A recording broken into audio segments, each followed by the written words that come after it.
Class today. ओम नमः भगवते रुद्राय। अब आज हमारी भविष्यत की यात्रा की चौथी क्लास है। इससे पहले हमने जो भी डिस्कस किया था उसमें बेसिक था कि जितनी भी हमारी राशियां हैं उनके लॉर्ड्स, उनका स्वभाव, ग्रहों के स्वभाव, और उसके अगली क्लास में हमने डिस्कस किया था कि जो हमारे स्थान होते हैं जिनको हम हाउसेस कहते हैं, घर कहते हैं, पहले घर से 12वें घर के क्या कारतत्व या सिग्निफिकेशंस हैं। See basically you'll have to understand कि अगर हमको वो बेसिक्स नहीं पता होंगे तो हम जो अगली क्लास पुटअप करने जा रहे हैं हम उस क्लास की चीजों को उतनी आसानी से नहीं समझ पाएंगे और हमको फिर चीजों को याद करना पड़ेगा। आई डोंट वांट कि हम में से किसी को कुछ भी याद करना पड़े। It should come naturally.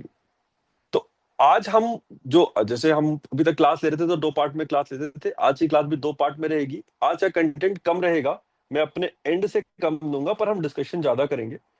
तो बेसिकली अब हमको ये चीज समझनी है कि हम स्टार्ट कैसे करें। तो क्योंकि हमने इसके बारे में पढ़ लिया था, हाउसेस के बारे में पढ़ लिया था, हमने राशि के बारे में पढ़ लिया था, तो अब हमारे पास बचते हैं ग्रह। अब ग्रह जो है उनके 2 तरीके हैं पढ़ने के। या तो मैं सबके बारे में एक एक करके बताऊं कि जुपिटर ग्रह क्या करता है, हर हाउस में उसकी क्या सिग्निफिकेंस होती है, मंगल क्या करता है, शनि क्या करता है, वीनस क्या करता है, राहु केतु क्या करते हैं। या दूसरा तरीका ये था मेरे पास कि मैं जब भी हम ज्यादातर लोगों की कुंडली देखते हैं, हम अपनी अपनी भी कुंडली जब देख रहे होंगे तो हमने देखा होगा कि किसी घर में 2 ग्रह एक साथ बैठते हैं, कभी कभी 3 ग्रह एक साथ बैठ जाते हैं, कभी 4 एक साथ बैठ जाते हैं। तो I wanted to start in this way कि पहले हम 2 ग्रह की युति के बारे में पढ़ेंगे। अब ये थोड़ा सा फास्ट फॉरवर्ड लगेगा, बट इसका इंप्लीकेशन ये होगा कि जब हम सिंगल सिंगल ग्रह के बारे में पढ़ना शुरू करेंगे तो हमको चीजें बहुत बेहतर तरीके से समझ आएंगी। और आज भी जो मैं पढ़ाऊंगा वो इतना सिंपल रखूंगा, क्योंकि हम ये दोबारा जब पढ़ेंगे ना, क्योंकि ये सारी चीजें हमको दोबारा पढ़नी पड़ेंगी, क्योंकि अभी तो हम बहुत बेसिक क्लासेस में हैं, इजी एस्ट्रोलॉजी पे काम कर रहे हैं। जो भी इसका एडवांस क्लास होगा उसमें हम जो आज हम पढ़ा रहे हैं उसका हर घर पे प्रभाव भी होगा। तो मैंने लास्ट टाइम एक कहानी छोड़ दी थी, इनफैक्ट पिछली की पिछली क्लास में छोड़ दी थी, आज वो कहानी में सुनाऊंगा और फिर हम उस क्लास को स्टार्ट करेंगे, ठीक है। तो सपोज करो कि 2 ग्रह हैं, जुपिटर है और उसके साथ एक और कोई ग्रह बैठा हुआ है। जैसे जिनेश की कुंडली में बेसिकली क्या था कि जुपिटर है और उसके साथ पहले घर में सन बैठा हुआ है। तो ये जो टर्म है ना, जुपिटर और सन का साथ में बैठना, this is called conjunction. Hindi में इसको युति कहते हैं कि जब भी 2 ग्रह एक साथ बैठेंगे तो उनको जो भी उनका रिजल्टेंट होगा वो इंडिविजुअल से थोड़ा अलग हटकर होगा। यहां तक समझ में आया? आ गया आ गया। ठीक है, परफेक्ट। तो अब हम ये देखते हैं कि देखो सबसे बड़ा ग्रह अभी भी जुपिटर हमारे पास है।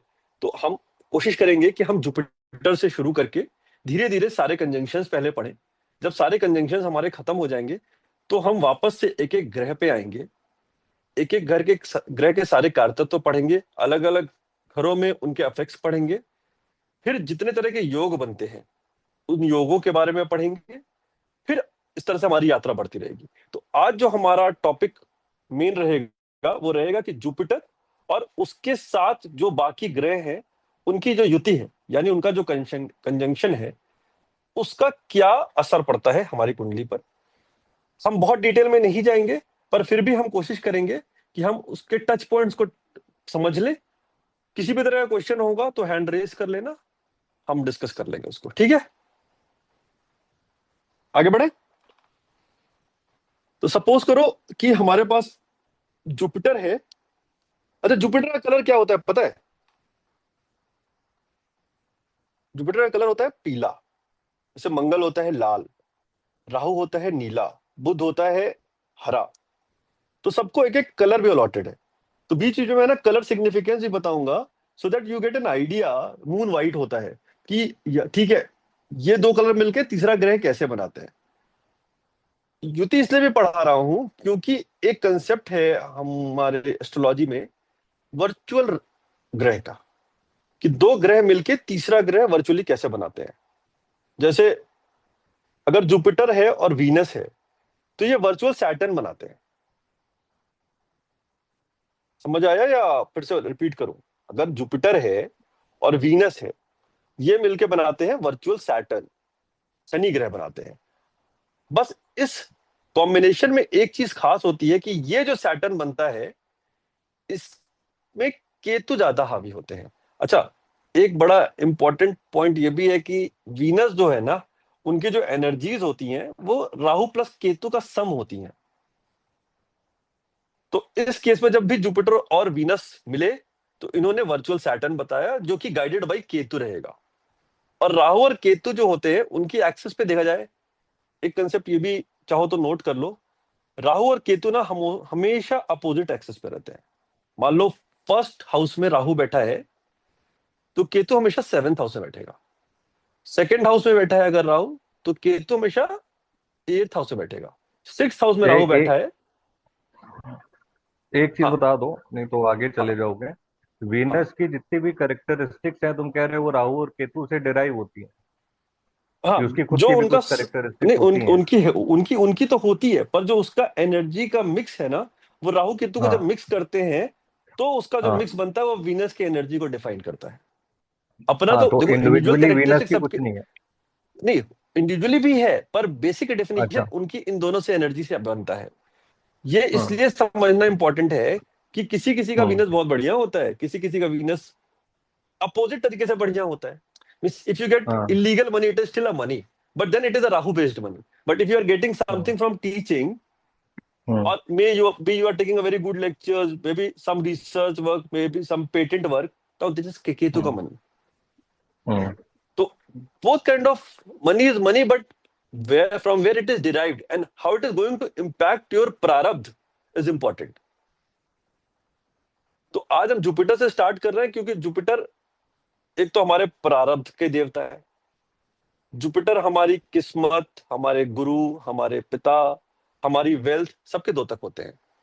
और कम से कम 6 घर ऐसे होते हैं जो जुपिटर से डायरेक्टली अफेक्टेड होते हैं। इनकी 3 दृष्टियां भी होती हैं। तो दृष्टियों पे अभी हम नहीं आएंगे, will go in further classes की दृष्टियां कैसे काम करती हैं, क्योंकि सारे ग्रहों को दृष्टियां मिली है, किसी को 1 मिली है, किसी को 2 मिली है, किसी किसी को 3 मिली है। तो जुपिटर की दृष्टि 3 होती है और सैटर्न की दृष्टि 3 होती है।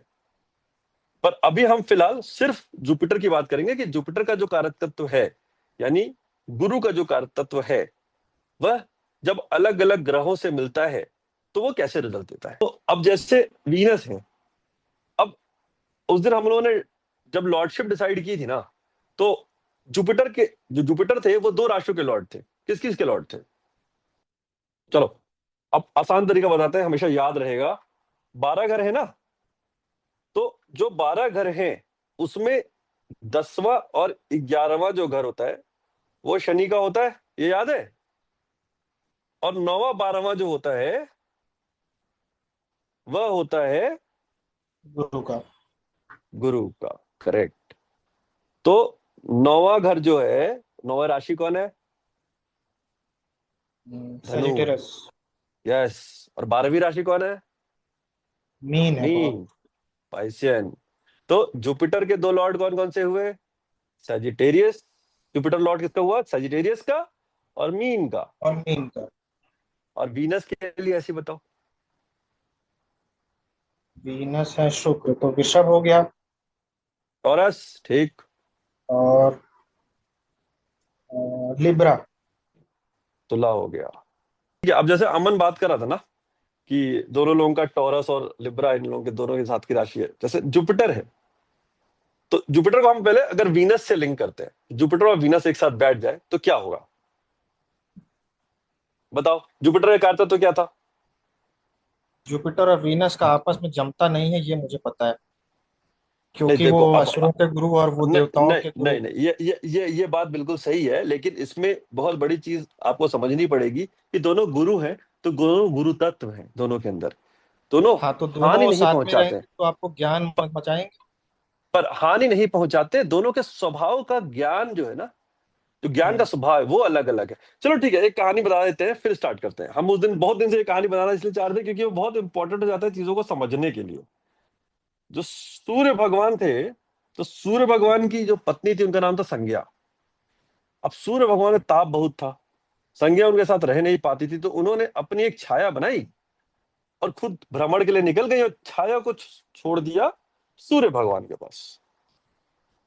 उससे जो पुत्र की उत्पत्ति हुई छाया और सूर्य से, वो हुए शनिदेव। अब सूर्य भगवान बहुत सुंदर, बहुत प्रतापी। उन्होंने देखा कि शनिदेव यार सुंदर भी नहीं है, कुरूप भी है, अजीब सा ठंडा सा स्वभाव भी है, तो उनको समझ नहीं आया।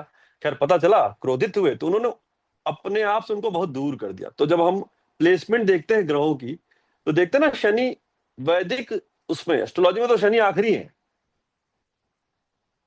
ठीक है, यहां तो समझ में आया कहानी कि शनि और सूर्य जब साथ होंगे, पर पुत्र तो है ही, तो ये कभी कभी अच्छे भी फल देंगे, कभी खराब फल देंगे, क्योंकि कभी सूर्य कोपित रहेंगे, कभी दोस्ती में रहेंगे। इसमें कहानी और ऐड होती है। उसमें कहानी ये ऐड होती है कि जब राजा बलि ने यज्ञ किया और सबको लगा कि यार ये तो सारे मतलब स्वर्ग के भी देवता हो जाएंगे, ऐसा है वैसा है, तो समस्या हुई। लोग गए भगवान के पास कि भगवान बचाइए। तो भगवान ने वामन रूप लिया और वो आ गए। उन्होंने राजा बलि से कहा कि हमको जरा भिक्षा दे दो, उनका मांगिए, उनका 3 पग जमीन दे दो। तो प्रण लेने के लिए कहा। वामन अवतार ने कहा कि आप प्रण लीजिए। अब शुक्रदेव समझ गए कि यार कुछ तो इसमें है, और भगवान को पहचान भी गए। तो उन्होंने क्या किया कि जो आचमन का जो वो था, बर्तन था, शुक्रदेव उसमें जाके बैठ गए। तो वामन अब बैठ गए तो पानी निकले ना और प्रतिज्ञा हो ना पाए।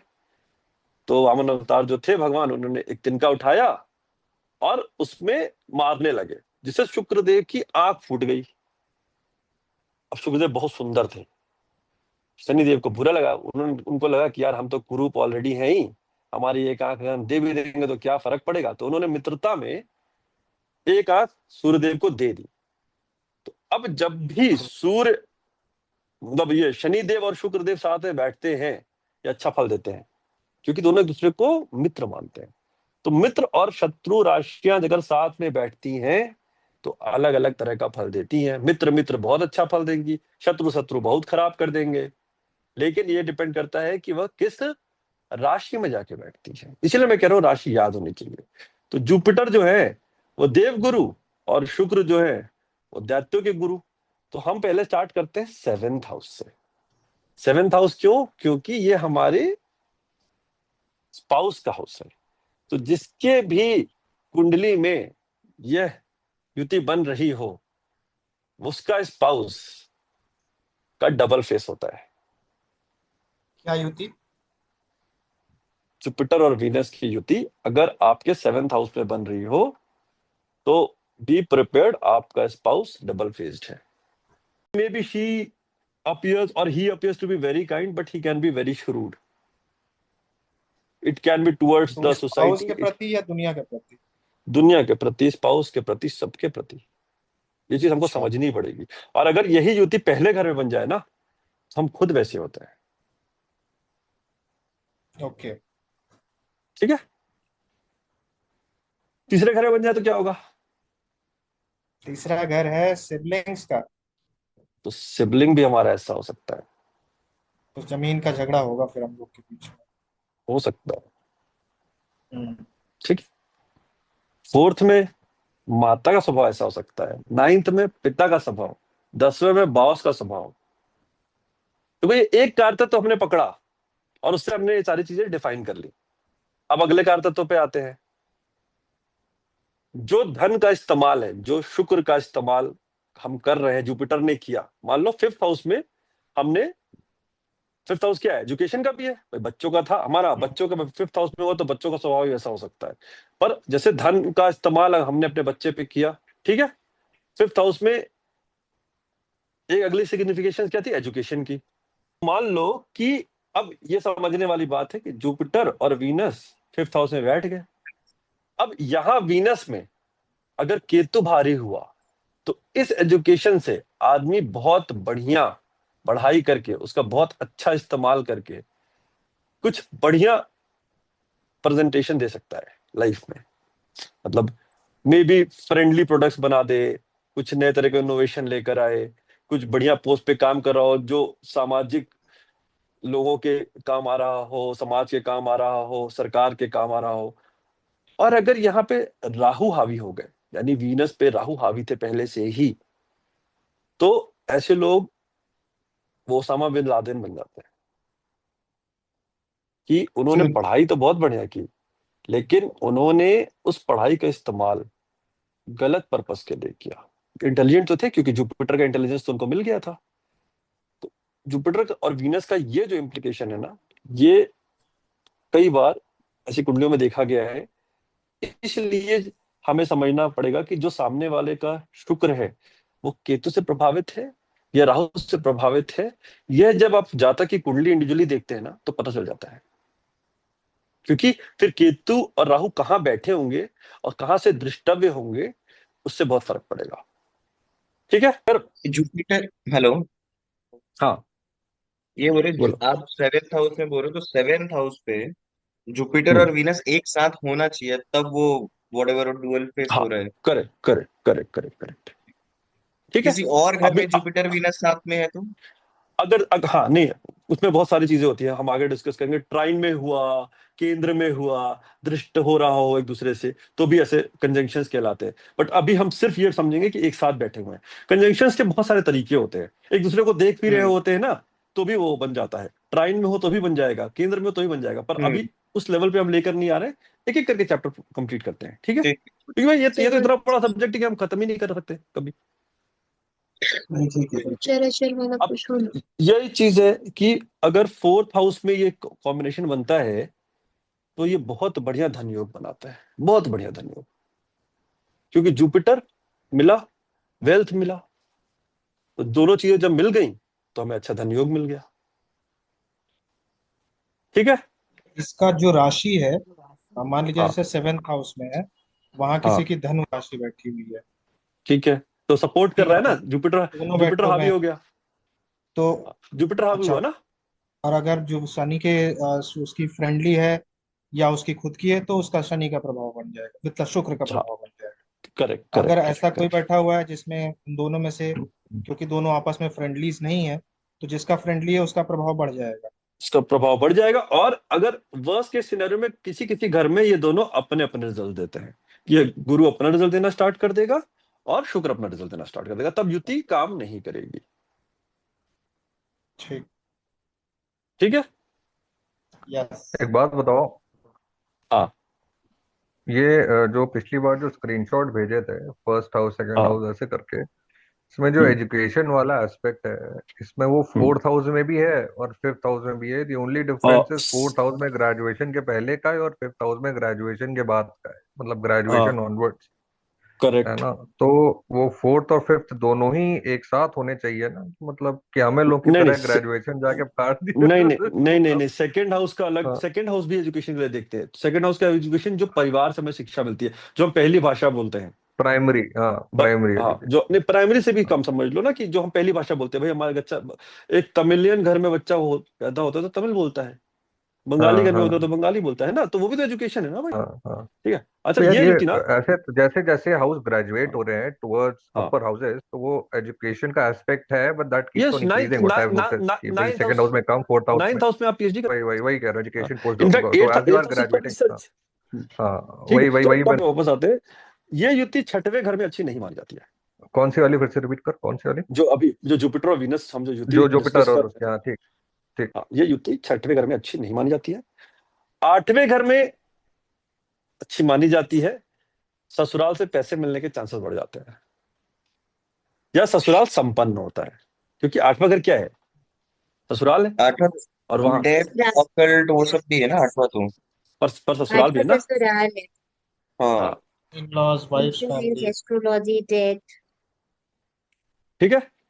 हम्म। अब देखो, 9th 10th 11th 12th, तो 9th और 12th में तो ये युति बहुत बढ़िया होती है, क्योंकि गुरु का अपना घर है और उनका अपना सारा पावर वहां पे लगा हुआ है। तो 9th 12th में ये युति बहुत अच्छी होती है। और ऐसे लोग जब तीर्थ यात्रा करते हैं ना, तो उसका फल उनको जरूर मिलता है। ठीक। हम्म। ठीक है। 10th हाउस में मोस्टली देखा गया है कि ये युति अपना अपना फल देती है। जुपिटर अपना फल देगा और वीनस अपना फल देगा।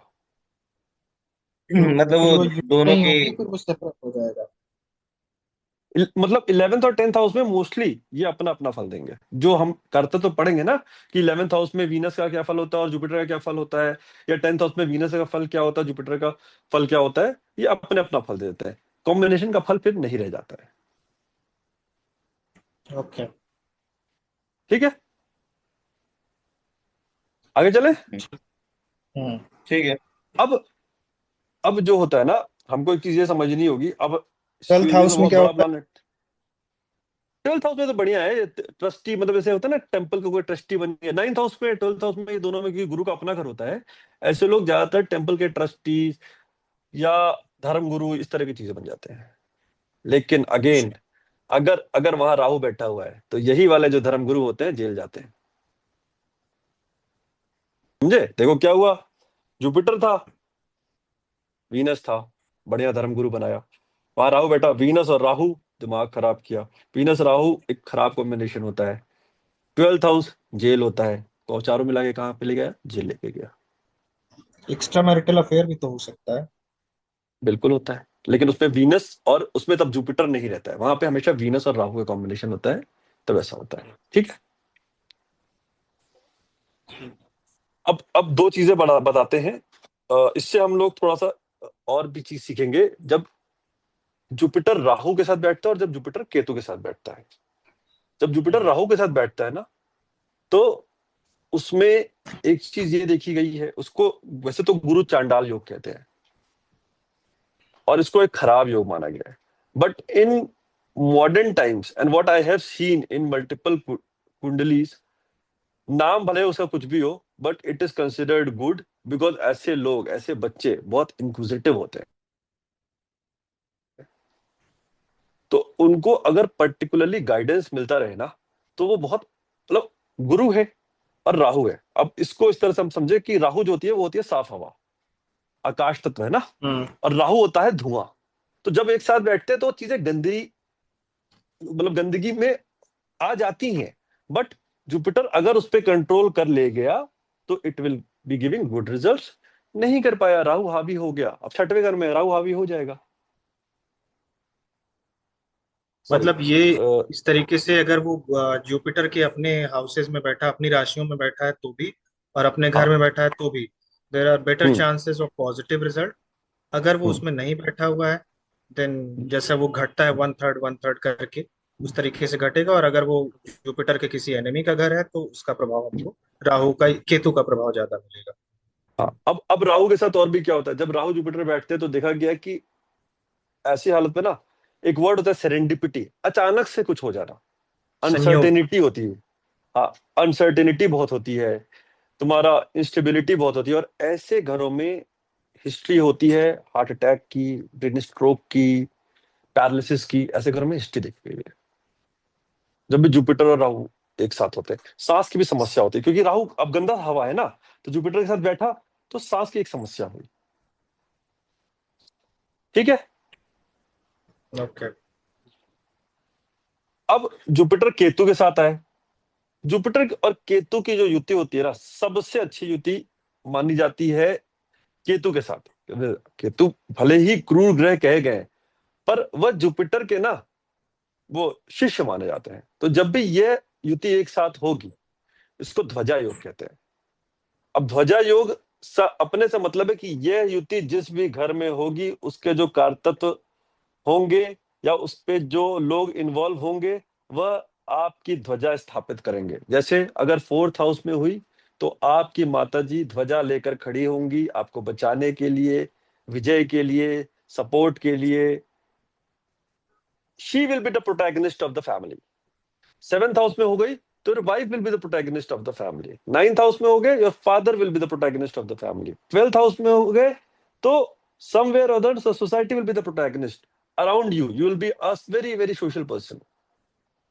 क्योंकि केतु 12th हाउस में बहुत बढ़िया माना जाता है। ठीक। ध्वजा योग जो होता है, ऐसे लोगों के लिए अगर ये लोग आशीर्वाद दे देता ना और श्राप दे दें तो हमेशा लगता है।